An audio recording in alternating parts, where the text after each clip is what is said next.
Simon & Schuster Audio presents True Justice by Robert K. Tanenbaum. Read by Chris Meloni.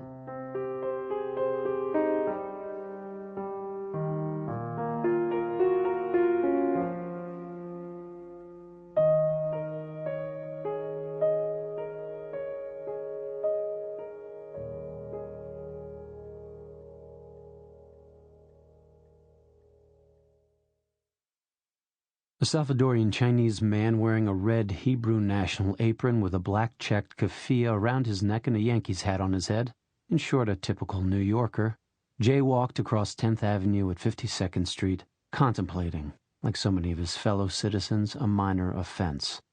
He was a food vendor, the January dusk was closing in, and he wanted to dispose of the considerable trash that he had collected on his cart after 12 hours of dispensing edible garbage.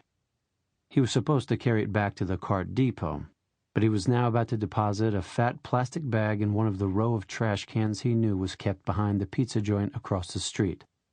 The commercial trash collectors of the city were still recovering from a week of snow and ice, though, and he discovered that the 5 cans in the alleyway off 52nd were full with bulging black bags stacked around them. The man looked over his shoulder to see whether anyone was watching and lifted up one of the bags. His plan was to secrete his own modest contribution behind one of these stinking blimps. Instead, he froze, goggling, and stumbled backward, knocking over one of the trash cans. Someone had obviously had the same idea because a dead baby was lying on top of the trash bags he had uncovered. It was slaty blue, face up, the little face shriveled like an old vegetable.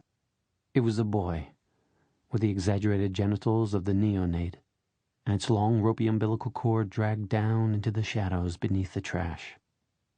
A voice in Spanish behind him. "What's happening?" A kitchen worker in whites and a cheap black parka stood behind him. "Hey, man, what are you doing kicking over my—" "Oh, shit. Oh, shit is right." The vendor spoke both Spanish and Cantonese and was thus able to converse. Sample complete. Ready to continue?